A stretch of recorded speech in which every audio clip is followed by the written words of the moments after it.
Hello everyone, I'm Tina Rathi and today's topic is death of a partner. Partnership, full partnership is very important. I think for 40 marks covered. And yes, just like I uploaded fundamental, first of all, after that valuation of goodwill, after that admission of a partner, after that retirement of partner. Today's topic is death of a partner, retirement and death. Both are in one chapter, but yes, death of a partner is today's topic and it's very important in every alternative year. Sometimes come retirement and sometimes come death of a partner. So on the death of a partner, the amount payable to him is to be paid to his legal representative. Legal representative को क्या मिलेगा? जो एक disease partner की death के ऊपर जो जो चीजें उसके अकाउंट में क्रेडिट हो रही है वो क्रेडिट होगी और जो अकाउंट में डेबिट होंगी उसका जो डिफरेंस होगा वो रिप्रेजेंटेटिव को मिलेगा. Okay, then on the death of a partner the amount payable to him is to be paid to his legal representative. So calculation of the total amount due to the representative.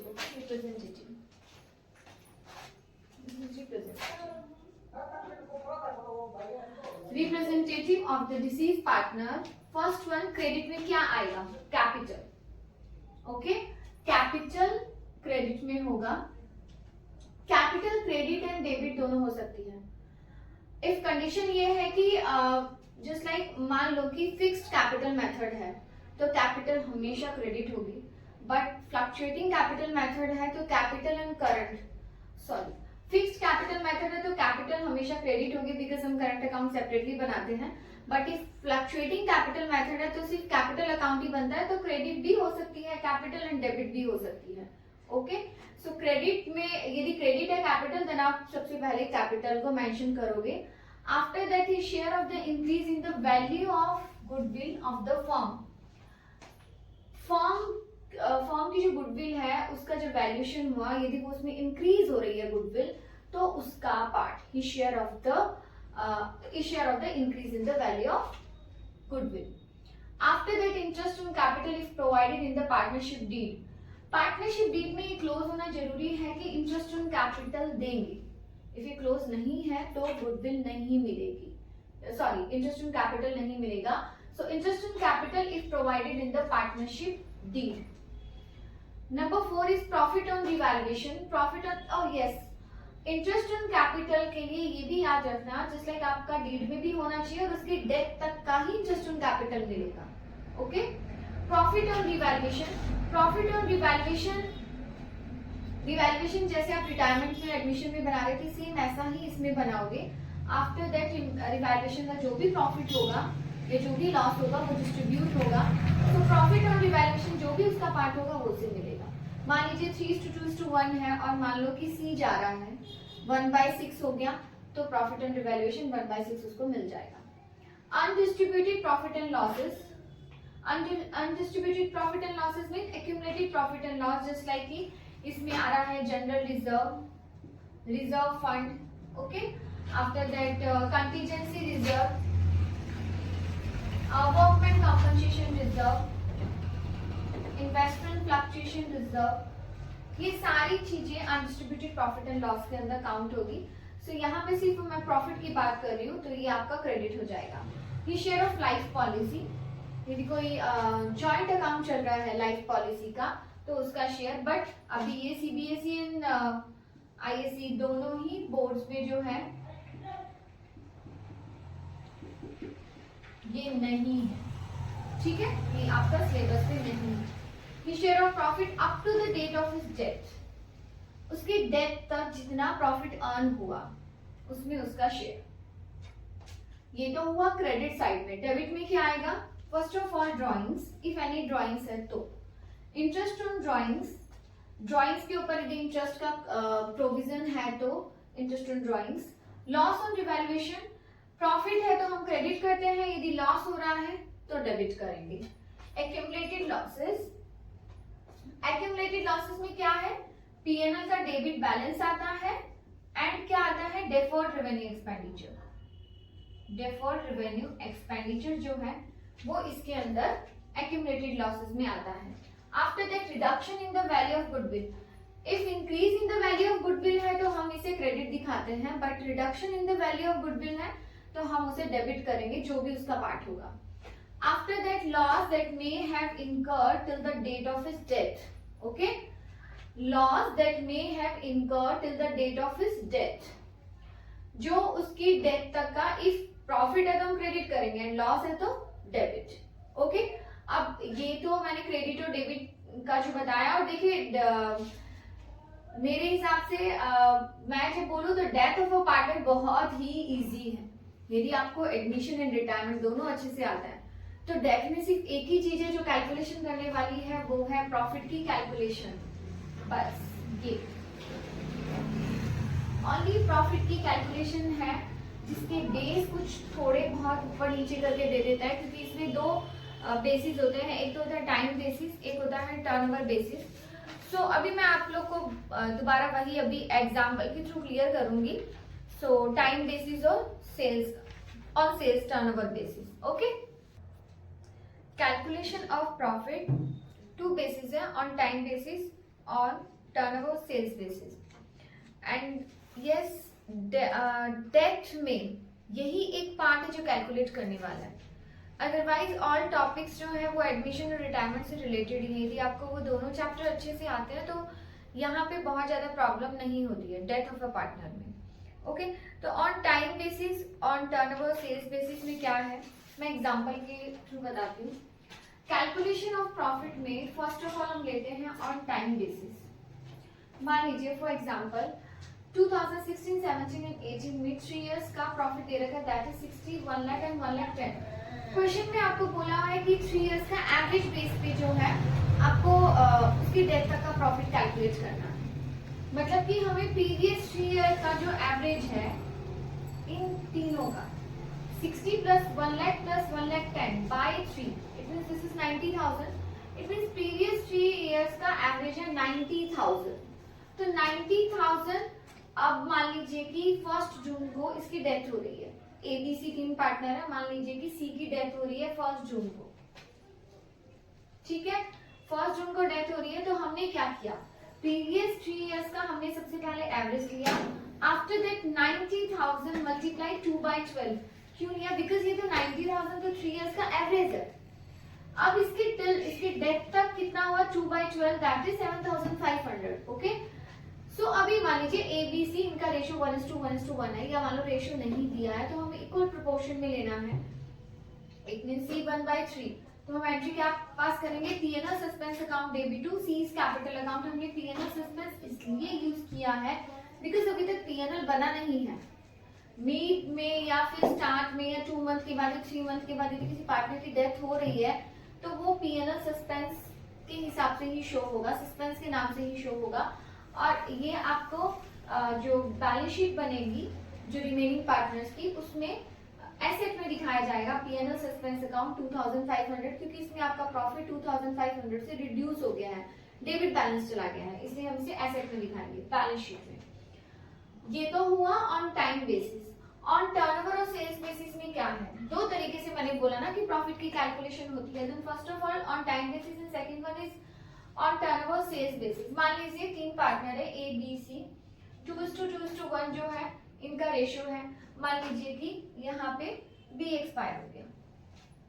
ठीक है, तो last year का profit अभी sales basis में क्या है, sales basis पे है कि लास्ट ईयर के प्रॉफिट के बेस पे, मतलब सेल्स के बेस पे, जो सेल्स पे कितना प्रॉफिट आपने अर्न किया उस बेसिस पे आपको परसेंटेज निकालना है, प्रॉफिट परसेंटेज निकालना है. आफ्टर दैट आप करंट ईयर में जब तक उसकी डेथ हुई थी तब तक कितना सेल हुआ, उसके बेस पे आप प्रॉफिट की कैलकुलेशन करोगे. Just like last year profit is 1,80,000, okay, and sales 6 lakh. It means 1,80,000 जो प्रॉफिट है वो 6 लाख पे है. देन परसेंटेज क्या हुआ, प्रॉफिट परसेंटेज क्या हुआ, 30%. Okay, sales till the date of his death 1,20,000. Till the date of his death sale कितनी है, 1,20,000. देन हम क्या करेंगे, 1,20,000 मल्टीप्लाई 30%, इट मींस 36,000. मतलब कि यदि हम 1,20,000 की सेल और प्रीवियस ईयर का प्रॉफिट का परसेंटेज लेते हैं तो हमें 36,000 का उसकी डेथ तक का प्रॉफिट मिल गया है। आप चाहो तो बिना परसेंटेज निकाले भी आप कर सकते हो, जस्ट लाइक आप ऐसे भी कर सकते हो 180 बाय 6 लाख मल्टीप्लाई 120, 36,000 ही कैलकुलेट होगा। आप ऐसे भी कर सकते हो, ठीक है। आफ्टर दैट 36,000, अब उसकी अब जो 36,000 है वो उसके डेथ तक का प्रॉफिट हो गया। उसका रेशियो क्या है 2/5, 2:1, 2/5, इट मीन 14,400। तो हम क्या करेंगे, P&L suspense account debit 14,400 to C's capital 14,400। यहाँ पे एक छोटा सा ट्विस्ट है, वो भी मैं आपको बताती हूँ। जस्ट लाइक मान लीजिए कि यहाँ पे तो ये बोला है कि ABC का रेशियो 2:1 है, B रिटायर हुआ, इसका मतलब सेम रेशियो रह गया। लेकिन आपको क्वेश्चन में ये मेंशन कर दे कि A और C का रेशियो भी जो न्यू रेशियो होगा वो 3:4 होगा। यदि ऐसा मेंशन कर दे, इसका मतलब जब भी रेशियो चेंजिंग आती है तो आप गेनिंग निकालोगे। आफ्टर दैट आप यहाँ पे P&L सस्पेंस वर्ड यूज नहीं करोगे, आप यूज करोगे A's capital account debit, C's capital account debit, यहाँ पे सॉरी B आएगा, A's capital account debit, C's capital account debit to B's capital. समझ में आई बात? ये डिफरेंसेस एकदम ध्यान से समझना। यदि आपका रेशियो में कोई चेंजिंग नहीं आ रही है तो आप P&L सस्पेंस वर्ड यूज करोगे, बट यदि रेशियो में चेंज आ रहा है तब हमें क्या करना है, जो गेनिंग और सेक्रीफाइस जो भी आएगा उसी बेस के ऊपर आपको A's capital account debit, C's capital account debit to B's capital ये करना है। तो इन शॉर्ट मैं बोलूँ तो आई थिंक डेथ का ऑलमोस्ट मैंने सारा पार्ट कवर किया है। अभी मैं आपको जस्ट थोड़ा बहुत ऐसे ही कुछ बता देती हूँ कि क्या और आ सकता है डेथ के अंदर। देखो, सबसे पहले मैंने फिर बोल रही हूँ मैं कि हमारा ratio calculation profit of calculation, जो कैलकुलेशन ऑफ प्रॉफिट है सबसे ज्यादा इंपॉर्टेंट है। ये करने के बाद आपने जब इसे कैलकुलेट कर लिया तो उसके बाद जस्ट आपको ये देखना है कि क्या पार्टनर्स कैपिटल में आएगा। जो कैपिटल अकाउंट, जो जिस पर्सन की डेथ हुई है, आपको सिर्फ उसी का कैपिटल अकाउंट बनाना है, ठीक है। जैसे मान लो कि ABC है, C का एक्सपायर हुआ है तो आप C का ही कैपिटल अकाउंट बनाओगे और किसी का नहीं, और जो उसका बैलेंस होगा वो उसके एग्जीक्यूटर अकाउंट में ट्रांसफर हो जाएगा। जैसे कि C एक्सपायर हुआ तो C के एग्जीक्यूटर अकाउंट में ट्रांसफर हो जाएगा। अगेन मैं रिपीट कर रही हूँ, जैसे मान लो C's कैपिटल अकाउंट बनाया तो आप क्रेडिट में क्या दिखाओगे, first of all capital, after that any type of reserve आप क्रेडिट में दिखाओगे। गुडविल में किसी तरह का कोई इंक्रीमेंट हो रहा है तो वो क्रेडिट होगा। Interest on capital, after that accumulated profit and P&L उसके डेथ तक का, और interest on capital if question में प्रोवाइड कर रहा है, अगर नहीं, यदि नहीं देन लेफ्ट, ओके, उसको लीव कर देंगे हम। उसके बाद है डेबिट साइड में, इफ मान लो कि कोई पार्टनर ड्राइंग किया है तो वो आप डेबिट में दिखाओगे। इंटरेस्ट ऑन ड्राइंग डेबिट में दिखाओगे। मान लो किसी पार्टनर ने फर्म से लोन लिया था, ये मैंने इन पॉइंट्स में जो मैंने दिखाया था क्रेडिट और डेबिट में, उसमें इंक्लूड नहीं किया था, मैं अभी बता रही हूँ कि मान लो किसी पार्टनर ने लोन लिया था तो उसका लोन भी क्या हो जाएगा, डेबिट, उसकी कैपिटल को क्या कर देगा, वो रिड्यूस कर देगा। उसके बाद इंटरेस्ट ऑन ड्राइंग आएगा, एनी टाइप ऑफ रिवैल्यूएशन का लॉस आएगा। मान लो कि गुडविल में रिडक्शन हो रहा है तो वो भी उसका जो पार्ट है वो उसको मिलेगा। एक्यूमुलेटेड लॉस आएगा एंड रिवैल्यूएशन का लॉस आएगा। फाइनली जो भी बैलेंस होगा वो उसके एग्जीक्यूटर अकाउंट में ट्रांसफर हो जाएगा। और जैसे कि मैंने आप लोग को रिटायरमेंट में बताया था, जिस तरह से हम लोन अकाउंट उसमें बनाते हैं, इसमें भी हो सकता है मे बी आपको एग्जीक्यूटर अकाउंट बनाने के लिए बोले और उसके बाद जो है वो ये बोले कि